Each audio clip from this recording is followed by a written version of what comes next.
Bareskrim Polri membongkar penipuan berkedok investasi mata uang kripto skala internasional dengan nilai kerugian lebih dari 100 miliar rupiah. Polisi juga telah menangkap 3 tersangka yang merupakan warga negara Indonesia. Direktur Tindak Pidana Siber Bareskrim Polri, Brigjen Pol Himawan Bayu Aji menjelaskan pelaku menggunakan modus menawarkan investasi dengan membuat iklan untuk mempelajari bisnis trading saham dan kripto di media sosial. Nantinya korban dijanjikan mendapatkan keuntungan sebesar 20 hingga 300% dan diarahkan untuk mentransfer dana ke beberapa rekening bank yang dibuat pelaku. Total korban yang teridentifikasi sebanyak 90 orang dengan nilai kerugian sebesar 105 miliar rupiah.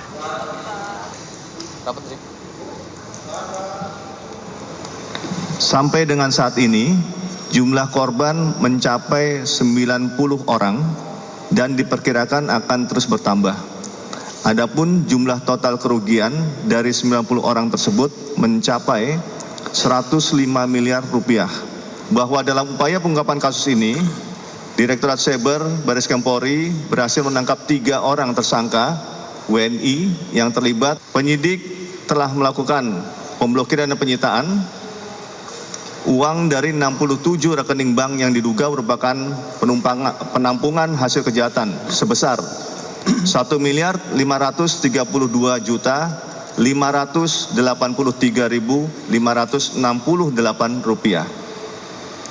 Pasal yang dipersangkakan kepada 3 tersangka yaitu tindak pidana dengan sengaja dan atau mentransmisikan informasi elektronik dan atau dokumen elektronik yang berisi pemberitahuan bohong atau informasi menyesatkan yang mengakibatkan kerugian material bagi konsumen dalam transaksi elektronik dan atau penipuan perbuatan curang. Pemirsa, tim penyidik Komisi Pemberantasan Korupsi menggeledah kantor hukum Visi Law Firm di Pondok Indah, Jakarta Selatan. Kantor tersebut milik mantan Jubir KPK Febri Diansyah yang kini menjadi kuasa hukum Sekjen PDI Perjuangan Hasto Kristianto. Penggeledahan dilakukan terkait dengan kasus tindak pidana pencucian uang mantan Menteri Pertanian Syahrul Yassin Limpo. KPK menggeledah kantor Visi Law Firm usai memeriksa Rasa Mala, mantan kuasa hukum Syahrul Yassin Limpo.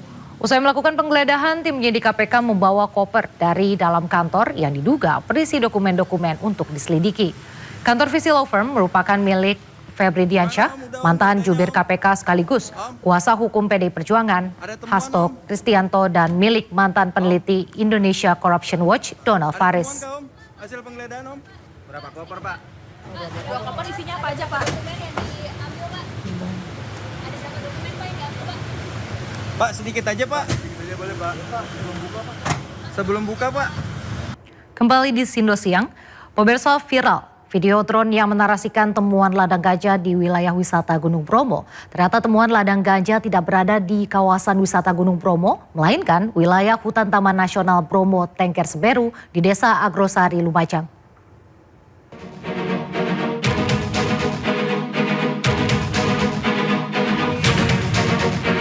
Inilah video yang dinarasikan dengan temuan ladang ganja di area lereng Gunung Bromo dan viral di media sosial. Dalam narasinya dikaitkan dengan larangan menerbangkan drone di kawasan TNBTS dengan temuan ladang ganja.